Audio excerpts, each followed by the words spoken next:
Amém, irmãos? Amém. Glória a Deus. 2 João, versículo 4. Nós vamos dar início, ou dar continuidade, aliás, ao estudo da carta de 2 João. E não apenas dar continuidade, mas concluir a carta de 2 João hoje. E na semana que vem nós estudaremos ou iniciaremos o estudo da terceira carta de João. 2 João, versículo 4. Se você achou, diga amém. Diz assim: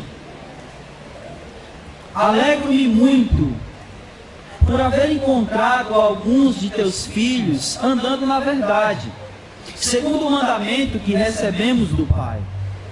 E agora, Senhora, peço-te, não como se escrevesse um mandamento novo, mas o mesmo que tivemos desde o princípio: amemos uns aos outros.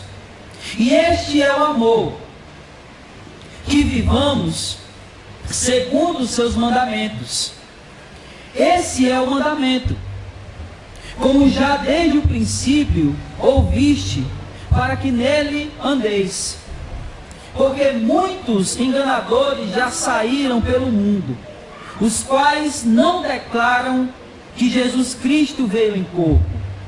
Quem assim procede é o enganador e o anticristo. Tende cuidado de vós mesmos, para não destruirdes o fruto do nosso trabalho, mas para que, pelo contrário, venhais a receber plena recompensa. Tudo que vai além do ensino de Cristo e não permanece nele, não tem Deus. Quem permanece no ensino, esse tem tanto o Pai como o Filho. Se alguém vem vos visitar e não traz esse ensino, não recebais em casa, nem o cumprimenteis, pois quem o cumprimenta participa de suas obras más. Embora eu tenha muitas coisas para vos escrever, não quis fazer com papel e tinta, mas espero visitar-vos e falar face a face, para que a nossa alegria seja completa. Os filhos da tua irmã eleita enviam saudações. Amém. Vamos orar. Amado Deus e Pai, nós queremos te agradecer, primeiramente pelo dia que o Senhor nos concedeu, em plena harmonia, mesmo com algumas lutas, mesmo com o cansaço do trabalho, mas te agradecemos por tudo, Senhor. Te agradecemos pela leitura da tua palavra, e o que nós rogamos a Ti nesse momento é que o Senhor fale ao nosso coração, que verdadeiramente todos nós possamos estar com os nossos corações preparados pelo Teu Espírito para receber a boa semente da Tua palavra. Faz assim conforme a vontade do Senhor. Não permite, Senhor, que eu fale o que vem de mim, mas que o Senhor, pelo Teu Santo Espírito, fale através de mim aquilo que o Senhor deseja falar.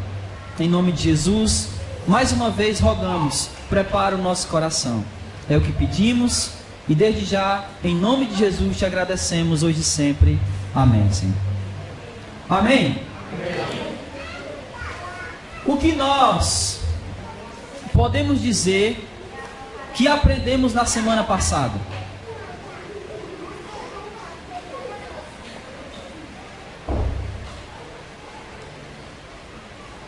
Evidentemente, né, todos nós que estávamos aqui semana passada. O que nós podemos falar que aprendemos na semana passada? Por favor, não me diga que não aprenderam nada, aí eu vou ficar triste. Que João fala do mesmo assunto, de que mesmo assunto? O mesmo assunto de quê? O mesmo assunto da primeira carta. Então, na sua segunda carta, que é essa, João está falando os mesmos assuntos que ele tratou na primeira carta, porém de maneira resumida. Isso foi uma das coisas que nós aprendemos aqui. O que mais a gente aprendeu na semana passada? Cadê os anotadores?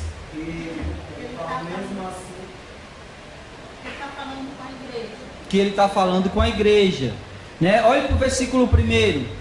Aqui é apenas uma recapitulação para a gente lembrar tudo aquilo que foi falado na semana passada. O versículo 1 diz como? O presbítero, a senhora eleita. Então a senhora eleita que ele está falando aí é quem? A igreja. O que mais a gente aprendeu?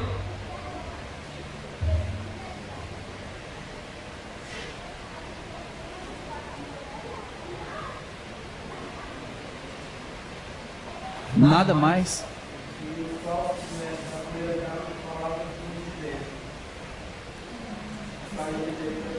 Amém, é isso mesmo. Na primeira carta, quando ele está falando dos falsos mestres, ele está falando dos falsos mestres que estavam dentro da congregação. Aqui na segunda carta, ele está falando dos falsos mestres que estão vindo de fora. Exatamente. E que eles são missionários ou pregadores itinerantes, né? O que mais a gente pode falar?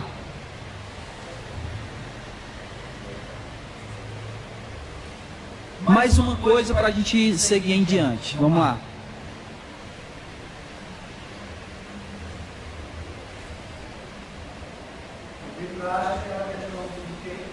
O amor ao irmão. É que ele conhece a verdade. Amém. Glória a Deus. Então, para a gente dar prosseguimento, essas foram algumas coisas que a gente foi falando na semana passada e que a gente foi aprendendo. Como eu disse, a segunda carta de João, ela tem o mesmo conteúdo da primeira, só que de maneira reduzida. Com um detalhe. Na primeira carta, João escreve para igrejas de uma região. Lembra que eu falei isso? E aqui na primeira carta ele está escrevendo para uma... Na segunda carta ele está escrevendo para uma congregação específica. Então, João, lá na primeira carta, escreve para uma região onde tinha mais de uma igreja. Tinha várias igrejas. Aqui ele está escrevendo para uma congregação específica, a qual ele chama de senhora eleita.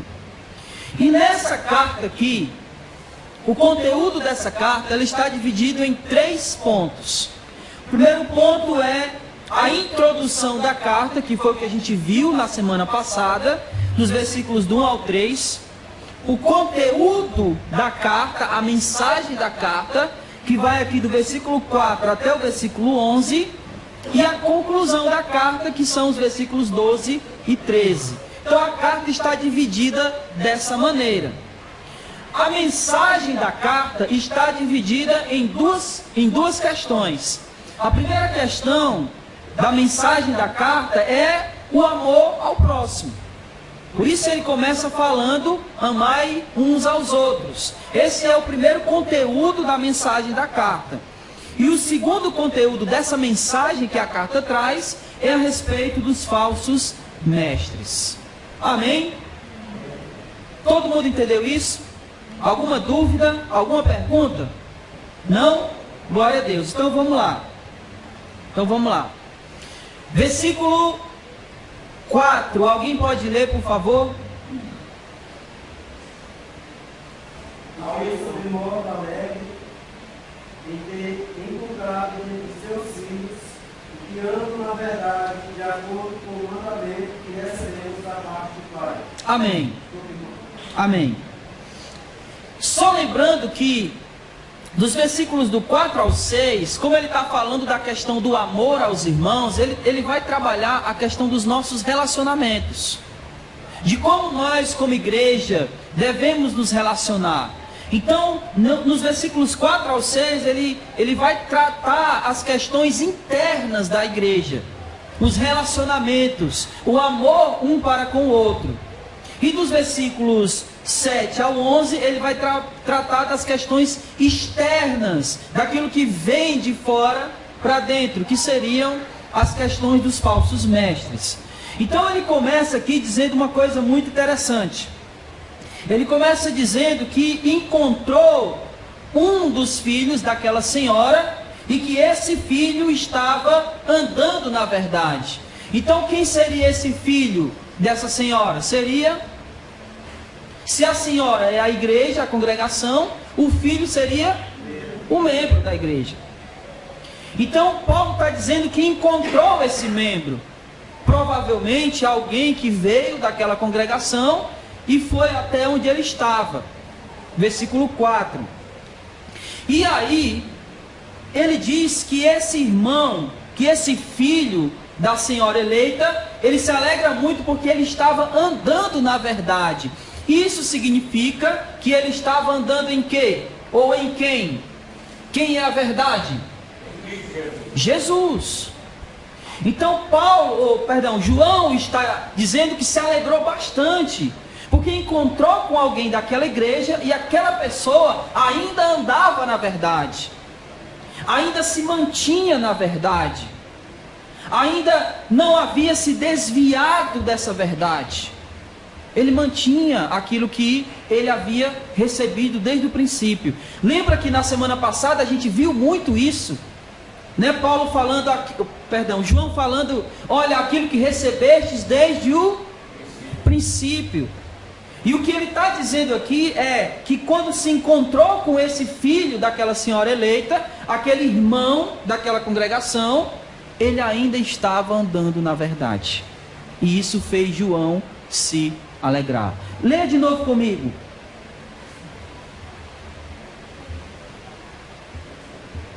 Alegro-me muito por haver encontrado, e eu disse um filho, na verdade, alguns, né? É isso que ele está dizendo? Alguns dos teus filhos andando na verdade. Então não era um, era alguns que estavam andando na verdade. Mas o fato é, o que realmente importa aqui é que eles estavam na verdade. Esse é o ponto que João está destacando. E por que isso é importante? Porque desde a primeira carta, João diz que se eu quero amar de verdade, de maneira plena, eu preciso fazer o quê? Crer em quem? Em Jesus. Então, se eu não estou em Jesus, o meu amor não será pleno. E o fato daqueles irmãos, daqueles filhos, daqueles membros da congregação ainda andarem na verdade, isso alegrava ele, porque isso significava que eles estavam se amando de maneira plena, porque eles ainda continuavam na verdade. Eles ainda estavam no caminho da verdade, como ele diz aqui, andando na verdade. A verdade não é só algo onde você crê uma vez e pronto. É algo que você permanece, onde você caminha, onde você segue um rumo, segue um caminho. A verdade, como o próprio Jesus disse, ele não é apenas a verdade, mas ele é o caminho. Então a verdade é um caminho por onde você trilha, por onde você caminha, por onde você anda, por onde você segue, ou para onde você está seguindo. E João disse que ao encontrar esses filhos, esses irmãos, ele se alegrou bastante. Eu não sei quantos de vocês têm essa noção de ensinar algo para alguém e perceber que não aquilo que você ensinou propriamente, mas aquilo que a Escritura diz. Quando você ensina para alguém aquilo que a Escritura diz, e você percebe que essa pessoa continua naquilo que a Escritura diz, isso é muito gratificante.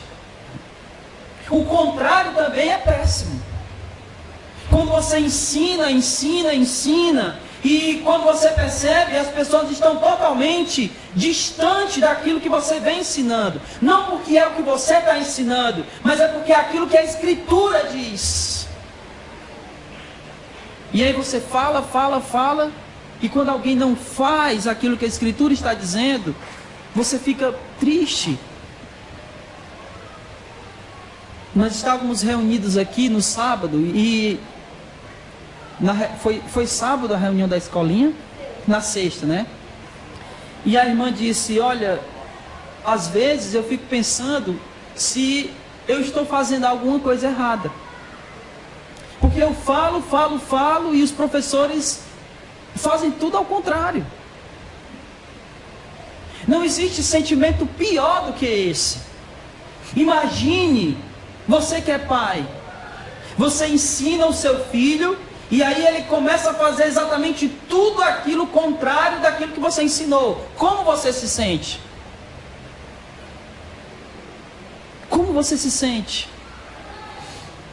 Mas aí você ensina um filho, cria ele, e aí passa 10, 20, 30 anos, e ele continua ainda firme naquilo que você o instruiu. Olha como isso é gratificante. Você sente como se o seu trabalho não foi em vão. Valeu a pena. Valeu a pena todo o tempo que você dedicou ao ensino, à leitura, ao estudo. Todo o tempo que você dedica aos irmãos, ensinando, instruindo, edificando com a palavra, tudo isso vale a pena. É por isso que João está dizendo que se alegrou quando viu aqueles irmãos e percebeu que eles ainda andavam na verdade. Andavam naquilo que ele havia ensinado, instruído, pregado. E eles ainda continuavam. Não abriram mão. Lembrem-se que esses irmãos, eles tinham tudo para apostatar da fé. Porque eles sofriam perseguições pesadas. E era perseguição de morte. Então mesmo depois de toda a perseguição, mesmo depois de tanta gente pregando ensinos errados, eles ainda andavam na verdade. E isso é, para quem ensinou, para quem instruiu, é motivo de júbilo, é motivo de alegria, porque os irmãos daquela congregação continuavam andando na verdade. Mas que verdade? Versículo 4. Que verdade? A verdade segundo o mandamento que recebemos do Pai. Agora vocês lembram que mandamento é esse que João vem falando desde a primeira carta? Qual é o mandamento que João vem falando desde a primeira carta? Vocês estão lembrados? Se vocês não estão, volte lá no capítulo 3, na primeira carta de João, e dê uma olhada no versículo 23. E vamos ver qual é o mandamento a qual João está se referindo aí, que vem do Pai. Qual é o mandamento?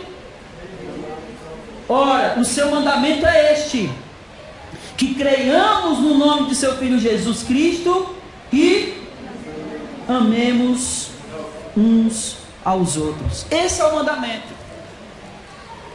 Esse é o mandamento que ele está dizendo que eles receberam do Pai e o qual os irmãos ainda andavam nele.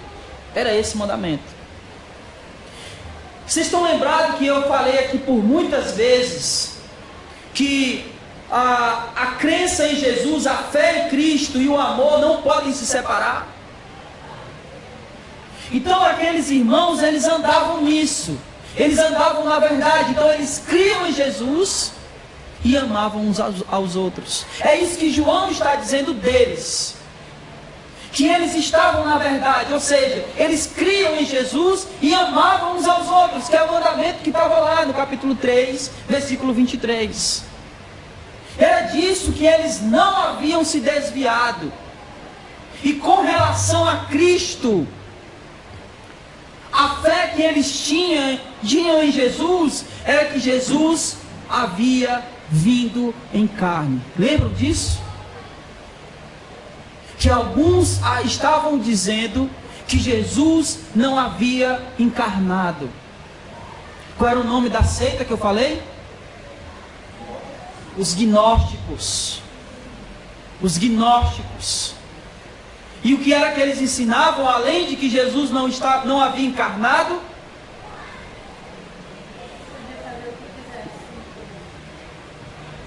Que eles poderiam viver de maneira libertina, fazendo tudo o que queriam com o corpo, porque o que valia era o espírito. Então eles negavam a encarnação de Jesus. E João está dizendo que aqueles irmãos que ele encontrou ainda se mantinham firmes na verdade a respeito de Cristo e amando uns aos outros. Amém? Amém? Versículo 5.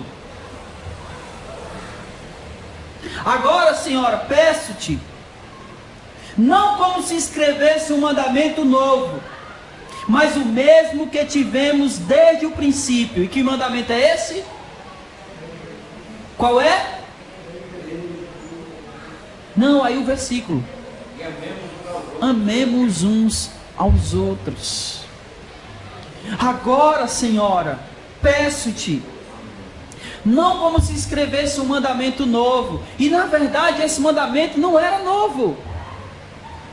O próprio Jesus, ele fala isso: não vos mando, não vos deixo um mandamento novo.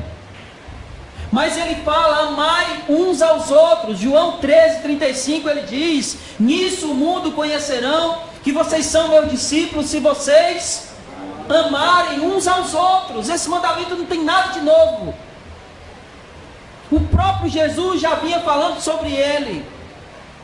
E João está rogando, ele está fazendo um verdadeiro clamor, ele está rogando àquela igreja. Ele diz: Senhora, peço-te. É um clamor, é um pedido. É como se ele estivesse dizendo assim: olha, pelo amor de Deus, continua nisso. Continua amando uns aos outros. Porque é interessante uma coisa. Ele começa no versículo 4 dizendo que eles estavam na verdade. E a verdade era o mandamento de Deus, que era crer em Jesus. Amém? No versículo 5 ele está dizendo para amar uns aos outros. Agora preste atenção o que é que isso significa. Quando eu creio, eu amo. Amém? E quando eu amo, eu expresso o que eu creio. É isso que João está dizendo aqui, simples e direto. Quando eu creio em Jesus, eu amo. Não dá para crer e não amar. Se eu crer, eu amo. E quando eu amo, eu expresso o que eu creio. É simples assim. Então ele começa dizendo que eles continuavam na verdade, e aí ele roga para que eles continuem amando uns aos outros. Por quê? Porque enquanto eles se amarem, eles continuarão na verdade. Eles continuarão crendo em Jesus. E quanto mais eles creem em Jesus, mais eles vão se amar. É aquela história, quem veio primeiro? Lógico, né? Por isso que veio primeiro aqui foi a fé. Primeiro você crê, e aí você ama. E quando você ama, você expressa a sua fé. É isso que João está dizendo para eles. E consequentemente para nós. Nós somos filhos, não daquela senhora, não daquela congregação para a qual João escreveu. Nós somos filhos dessa congregação. Amém? Amém? Mas tudo aquilo que João fala para aquela congregação serve diretamente para nós, para que nos mantenhamos na fé em Cristo e consequentemente nos amemos, expressando assim a nossa fé nele. Isso serve para qualquer cristão em qualquer lugar do mundo e para qualquer época. Se eu quero demonstrar a minha fé em Jesus, eu amo. E se eu creio nele, eu vou amar incondicionalmente, como ele falou lá na primeira carta. Porque o amor lança fora o medo. Nós não precisamos, não devemos ter medo de amar, porque o amor é a essência daquilo que Deus é. E se Deus está em nós, nós precisamos amar. Porque caso contrário, se não amamos, Deus não está em nós. E ele passou um capítulo inteiro na primeira carta falando disso. Se não amamos, nem conhecemos a Deus. Então o amor faz parte da essência daquilo que Deus colocou no nosso coração. Por isso não se pode crer em Jesus e não amar. É algo automático, por assim dizer. Creu, amou. Porque nenhuma pessoa ela vai aborrecer ou ela vai odiar partes do seu corpo. Ninguém diz assim: olha, eu odeio a minha mão direita, mas eu amo a minha mão esquerda. Isso não faz sentido.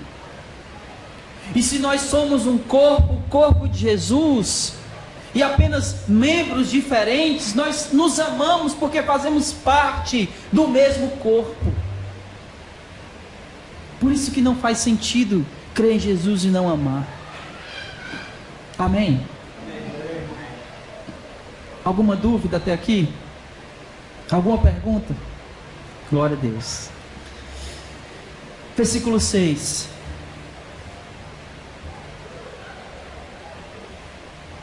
E este é o amor, que vivamos segundo os seus mandamentos. Olha como ele está fazendo essa associação. O amor é o quê? Viver que nem um mandamento. Que mandamento? Crer em Jesus. E ele termina: e esse é o mandamento, como já desde o princípio ouviste, para que nele andeis. As duas coisas estão juntas. A fé em Jesus e o amor pelo próximo, o amor pelos irmãos. Mais uma vez, este é o amor, que vivamos segundo os seus mandamentos. E este é o mandamento, que vocês andem desde o princípio, que vocês já andam desde o princípio. E que mandamento é? Crer em Jesus e amar uns aos outros. Então, na primeira parte da mensagem que João está trazendo aqui na sua carta, ele está falando dos relacionamentos internos, das questões internas na igreja, do amor. Por que o amor é tão importante no nosso meio? Porque nós ainda não se manifestou o que havemos de ser. E o que isso significa? Isso significa que nós ainda somos pessoas onde o pecado ainda atua em nosso coração. Isso significa que os nossos relacionamentos ainda não são relacionamentos como deveria ser. E isso significa que em nosso meio ainda existirá desavenças. Por isso o amor é tão importante. Porque quando essas coisas acontecerem, o amor, ele superará qualquer tipo de desavença que nós pudermos ter. Só o amor manterá os nossos relacionamentos como irmãos, como igreja, como corpo de Jesus, como pessoas que creem no Senhor Jesus. Caso contrário, não ficaremos juntos. Porque Todos nós sabemos que relacionamentos desgastam, não é verdade? Sim ou não? Relacionamentos desgastam. E o que nos une é o amor que Jesus colocou em nosso coração um pelo outro. É isso que nos motiva a perdoar quando alguém nos magoa. É isso que nos motiva a pedir perdão quando magoamos. É o amor que está em nós. É isso que faz com que os relacionamentos sejam perpetuados, continuados. É isso que nos faz sair da nossa casa e ir até um irmão que está passando por qualquer tipo de problema, de qualquer tipo de necessidade. Isso é o que nos faz trazer doações de alimentos para fazer cestas básicas para quem necessita. Isso é o que faz a gente chegar até um irmão que está se desviando da fé em Cristo e saculejar ele assim, dizer: não desista. É o amor que nós sentimos um pelo outro, que nos motiva a nos carregar no ombro e não deixar ninguém para trás, mas carregar o outro até o fim, até o final. Tem uma música em inglês que ela é fantástica. O nome dela é He's My Brother. Ele é meu irmão. E a história dessa música ela é fantástica. É a história de dois garotinhos que eu não lembro se eles... Eu sei que eles eram órfãos. Um maiorzinho, o outro menor. E o maior carregou o menor durante muitos quilômetros até chegar numa tempestade, até chegarem num como chama? Orfanato. E aí quando eles entraram, perguntaram para ele por que ele tinha carregado ele durante todo esse percurso. Um percurso longo, carregado o irmão dele nas costas. E ele disse: porque ele é meu irmão. Essa é a história dessa música. He's my brother. Ele é meu irmão. E é isso que nos faz carregar o fardo um do outro. É isso que faz a gente não deixar ninguém para trás. É isso que faz com que quarta-feira após quarta-feira eu venha aqui e pregue a Escritura, a verdade. É isso. É que nós somos irmãos. E o que nos motiva é o amor. Amém? Amém. É isso que a gente precisa viver como igreja. Cuidar um do outro. E João está fazendo uma coisa muito importante aqui. Nós sempre falamos do cuidado físico, e isso é importante. Mas João está focando num outro cuidado aqui. Que cuidado é esse? O espiritual. Primeiro ele fala do amor, que tem muito a ver com o cuidado físico. Mas agora, quando ele passa a falar dos falsos mestres, o cuidado passa a ser o espiritual. Que nós precisamos ter esse cuidado. E aí eu quero, quando a gente estiver falando sobre isso, daqui a pouco, entender juntamente com vocês do que João está tratando aqui. Porque ele não está tratando de várias doutrinas, ele está falando de uma doutrina específica. É disso que João está tratando. Então, quando, por exemplo, ele diz que você não deve receber uma pessoa que está pregando algo errado, ele não está falando de coisas que a pessoa está ensinando que você entende diferente. Ele está falando de uma doutrina específica, que é a encarnação de Jesus. É dessa doutrina que ele está falando. Ele não está falando de, por exemplo, Danilo crê em uma coisa diferente de mim e eu não recebo ele porque ele crê diferente. Ele não está dizendo isso. Ele está falando de base, daquilo que sustenta o cristianismo. Ele está falando de Jesus. Se Jesus não é Deus, se Jesus não encarnou, então não vale nem a pena a gente estar aqui, porque a nossa fé não vale de nada.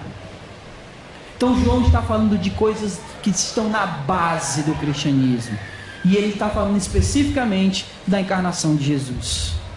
Amém? Amém? Então vamos lá, versículo 7.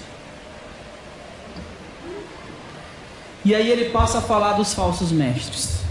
Ele diz assim: porque muitos enganadores já saíram pelo mundo, os quais não declaram que Jesus Cristo veio em quê? Em carne, em corpo. Quem assim procede é o enganador e o anticristo. Preste atenção que ele começa a dizer que já muitos enganadores já saíram. Por que ele usa essa expressão? Por que ele usa a expressão os enganadores já saíram? Porque ele está dizendo aqui que aquilo que Jesus havia dito, lembra que Jesus falou lá em Mateus 24, lá em Marcos 13, quando ele diz que virão muitos falsos cristos e falsos profetas. Então, o que João está dizendo é que isso já começou a acontecer. Já muitos enganadores já saíram pelo mundo. E notem, eles saíram pelo mundo. Então são pessoas que saíam de igreja em igreja ensinando essa doutrina. Lembra o que eu falei? Eram pregadores, o quê? Itinerantes. Lembra que eu falei isso? Eles já saíram pelo mundo, eles estavam passando de igreja em igreja, ensinando essa falsa doutrina a respeito de Jesus. E que falsa doutrina é essa? Versículo 7. Qual é? Que Cristo não veio em carne. Era isso que eles estavam ensinando.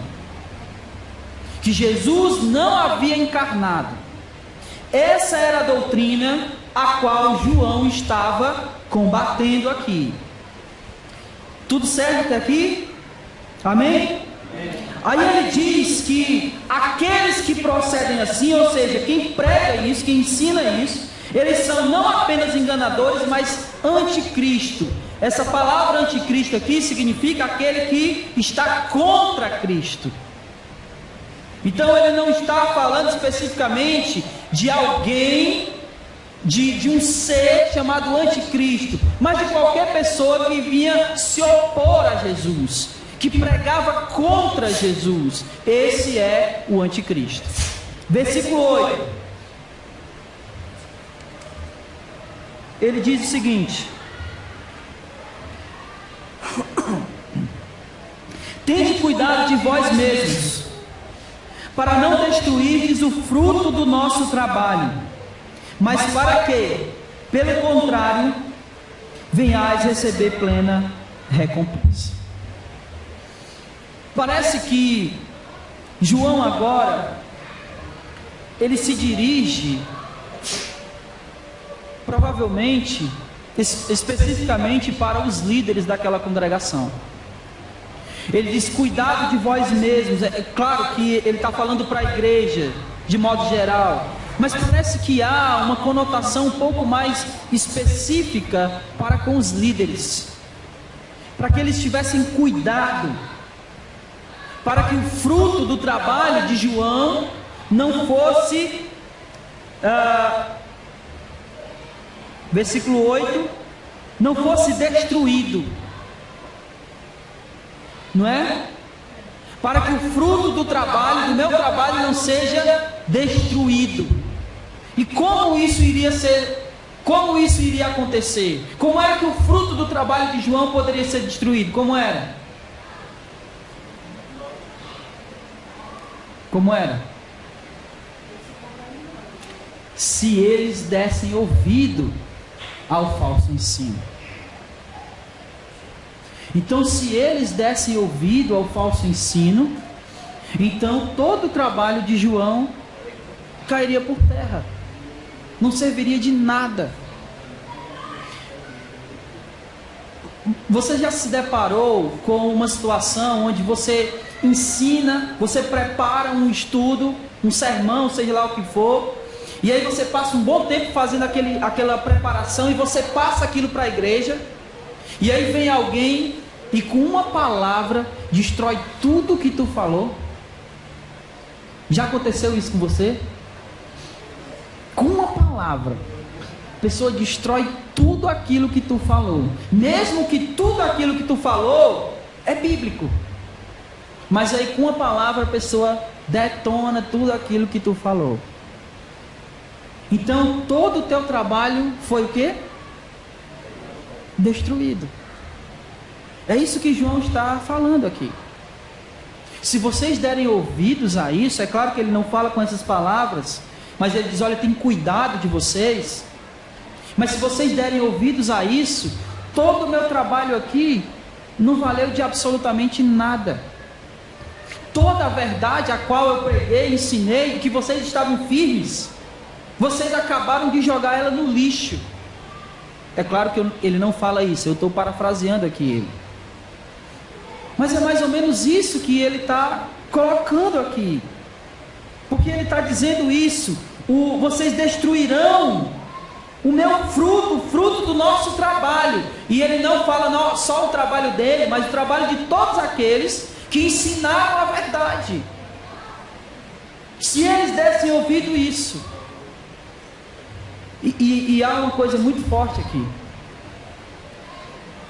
Quando ele diz o fruto do nosso trabalho,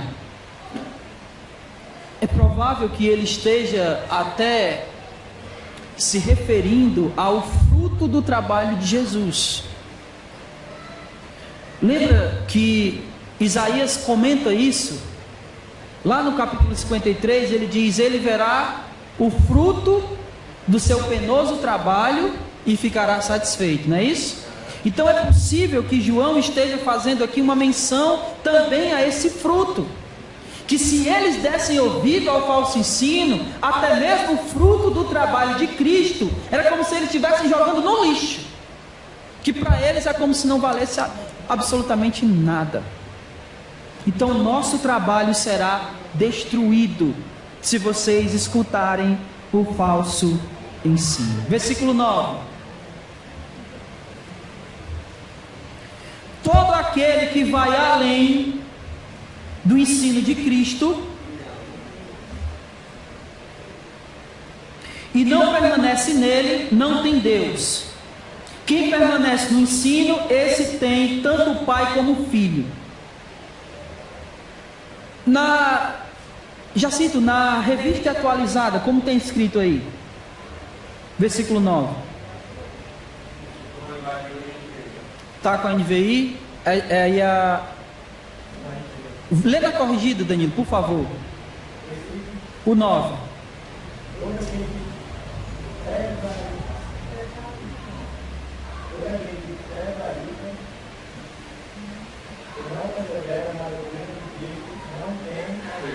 Todo aquele que não persevera, né, na doutrina de Cristo. A minha aqui é aquele que vai além do ensino. Na atualizada tem como? Ultrapassa. Eu vou ler aqui algumas versões. Olha o que ele diz. Todo aquele que vai para adiante, vai à frente, vai longe demais, ultrapassa. Então é todo aquele que vai além daquilo que o ensino está dizendo. Além dele, exatamente. Que é muito mais, faz muito mais sentido daquilo que João está querendo dizer. Aquele que vai além de Cristo, que passa dele. É como se João estivesse dizendo que eles passaram tanto, que eles passaram até Jesus. Até Jesus. E ele não fala isso por acaso. Lembrem-se que qual é a seita que eu falei aqui, qual é? Os gnósticos. A palavra gnosis no grego significa conhecimento. Então eles se vangloriavam por ter conhecimento. Então é como se ele dissesse o seguinte: olha, a gente está além, a gente está superior a isso, nosso ensino, ele vai além disso aí. E João está dizendo: todo aquele que vai além não tem Deus. Deu para entender o que João está querendo passar aqui para eles? Vocês estão se vangloriando por ir além, pois todo aquele que vai além de Cristo, além do ensino de Cristo, não permanece nele. Deus não está nele, ele não tem Deus. Quem permanece no ensino, esse tem tanto o Pai como o Filho. Olha como João aqui está fazendo um alerta muito grave.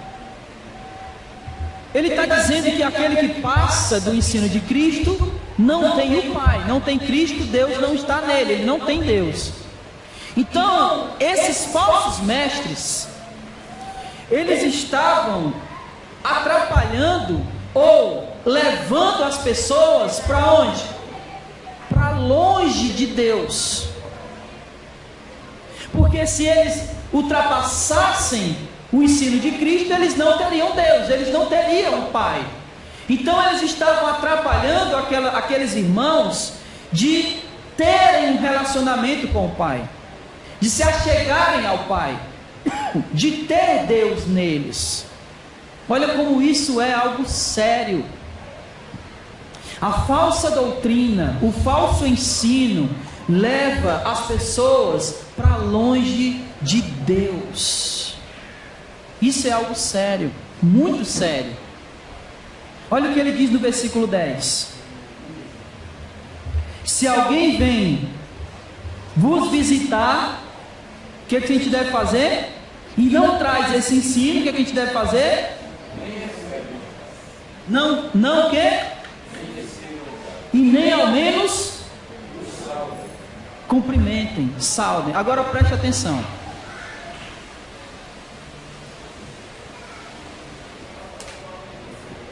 Para quem João está escrevendo? Para a igreja. O contexto aqui é igreja, é reunião pública, como nós estamos fazendo aqui. Então não faz sentido João estar escrevendo para a congregação, para a reunião da congregação, e dizer: Jacinto, não receba esse pessoal na sua casa. Não faz sentido isso. Então por que ele usa casa aqui? Onde eram as reuniões da igreja? É isso que ele está falando. Ele não está falando da nossa quando a gente hospitalidade. Ele não está falando da nossa hospitalidade individual. Ele está falando de nós como igreja, na reunião da igreja, receber um missionário que traz essa doutrina. É isso que ele está dizendo. Então esse vocês não recebem aonde? Aonde? Na reunião da igreja. Se você tem uma NVI ou se você tem um Almeida século 21, você vai ver que aí onde tem a palavra casa deve ter um asterisco. E no rodapé tem uma observação. Na minha aqui, a observação é a seguinte: onde tem igreja, tem a observação seguinte: na reunião da igreja em casa. Na reunião da igreja em casa. Então, a questão é: esse cumprimentar, saudar, não é uma simples saudação, um simples aperto de mão. É você receber, é você estender a destra da comunhão, no sentido de que você está recebendo e aceitando o ensino dele na congregação. Esse é o sentido. O sentido não é que a pessoa não traz esse ensino, nem fala com ele, vira o rosto. Não é esse o sentido. O sentido é você não aceitar, não estender a destra da comunhão. O sentido é esse. É você não receber ele, o ensino dele, na reunião pública da igreja. E um detalhe: Qual ensino a que ele está se referindo? Que Cristo não encarnou. Que Cristo não encarnou. Então, mais uma vez, ele não está se referindo, e eu estou insistindo nisso, porque eu já vi muitos argumentos no sentido: olha, você pensa diferente de mim, então nem me recebe na minha casa. Não é disso que ele está tratando. Ele está falando de uma doutrina específica, que é a encarnação de Jesus. E ele não está falando que você expulsar a pessoa da sua casa, você não aceitar aquele ensino na reunião pública da igreja.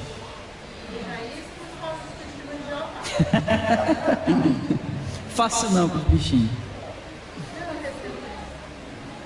Amém? Deu para entender? Esse é o sentido aqui que João está colocando. Para nós encerrarmos, ele diz o motivo no versículo 11, por que a gente não deve recebê-los. Ele diz: pois quem os cumprimenta participa das suas obras más. Viu como não faz sentido? Se fosse apenas um cumprimento formal, como é que você cumprimenta alguém e participa das obras más dele? Não faz sentido. Então o sentido é que alguém estende a destra da comunhão no sentido de aceitar o ensino errôneo deles. Então quem os cumprimenta participa de suas obras más. E aí ele fecha aqui a mensagem da carta.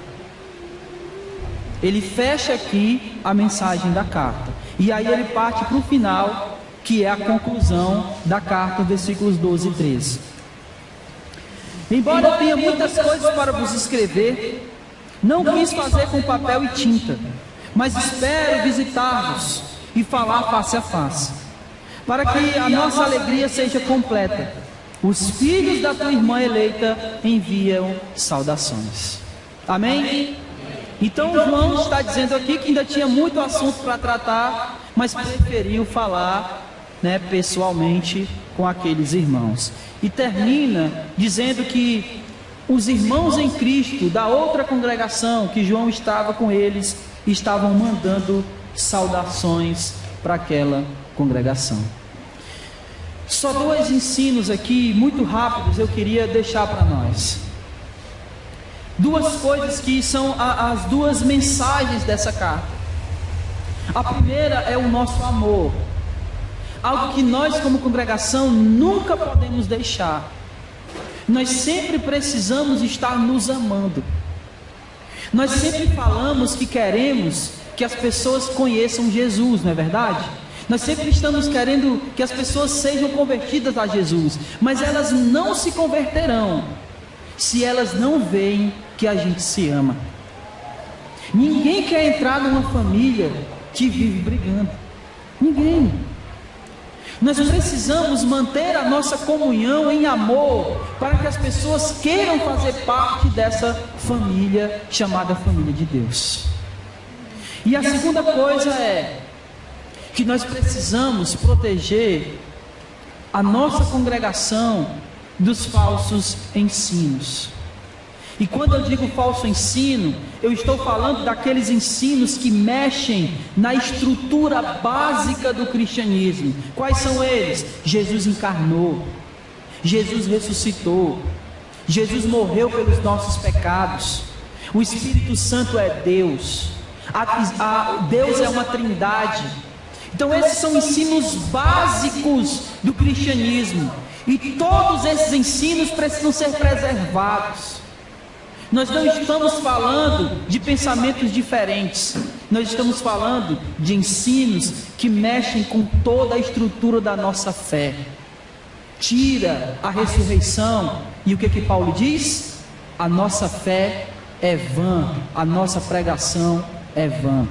Se Jesus não encarnou, nós ainda estamos em nossos pecados, porque Ele não morreu, Ele não pagou os nossos pecados.